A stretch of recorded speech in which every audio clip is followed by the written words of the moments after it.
પહેલાં તો એણે જ્યારે ક્રિકેટ ચાલુ કર્યું ત્યારે એ લેફ્ટ આર્મ ફાસ્ટ બોલર હતો ક્રેન્સ. પછી એનું બોડી સ્ટ્રક્ચર, એનું પોતાની ફિઝિકલ સ્ટ્રેન્થ એ બધું જોતા એની સાથે જે કોઈ પણ હતા એ લોકોએ એને સ્પિન બોલિંગ ચાલુ કરાવી. તો એક્સિડન્ટલી એ ચાઇનામેન ફેંકવા માંડ્યો. બહુ નાનો હતો ત્યારથી, પણ ત્યારે શું હતું કે એક તો ચાઇનામેનની કોઈને ઓળખ નહોતી. હવે ચાઇનામેનની ઓળખ બધાને થઈ ગઈ છે. કુલદીપ યાદવ આવ્યો છે, એવા મિસ્ટ્રી સ્પિનરો ઘણા બધા વિશ્વ સ્તરે છે. તો એની એકદમથી ડિમાન્ડ આવી ચાઇનામેનની. પણ એની પહેલાંનો જે ક્રેન્સનો સ્ટ્રગલ હતો એનો સાક્ષી હું છું. એણે જે સ્ટ્રગલ કરી છે, અંડર 14 સ્ટેટ કદાચ રમ્યો છે, મને બહુ આઈડિયા નથી.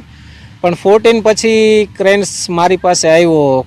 હું રાજકોટની અંદર કોચિંગ ચાલુ હતું અને એવા એક્સિડન્ટ થયા એને કે એ બધું છોડીને મને કે સર તમારા સાથે કોચિંગ કરવાનું છે.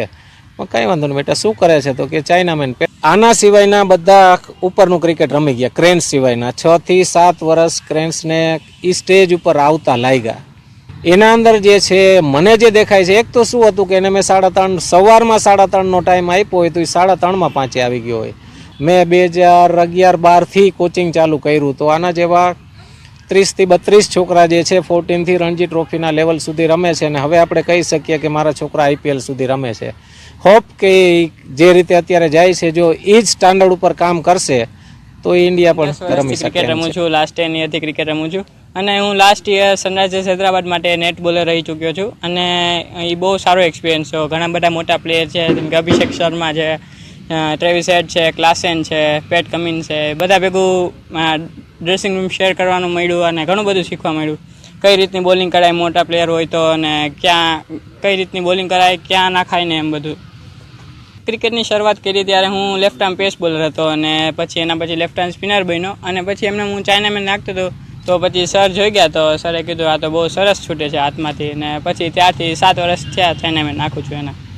ગુગલીમાં બીજું કાંઈ નહીં, મને ચાઇનામેન સરે શીખડાવ્યું, કમલ ચાવડા સર છે મારા. તો એને પછી મને ગુગલી પણ શીખડાવ્યો. પણ ગુગલી મારો ત્યારે બહુ ધીમો જતો હતો. સરે મને કીધું કે ખાલી બહુ કંઈ કરવાની જરૂર નથી, ખાલી વધારે બોલિંગ કર ને મહેનત કરે એટલે બોલિંગ 2 બોલ સાથે સેમ સ્પીડે જશે એમ. મારો ગુગલી પહેલાં બહુ ધીમો હતો ચાઇનામેન કરતાં. ચાઇનામેન એટલે લેગ સ્પીડ ને ગુગલી એટલે બીજી બાજુ ફરે.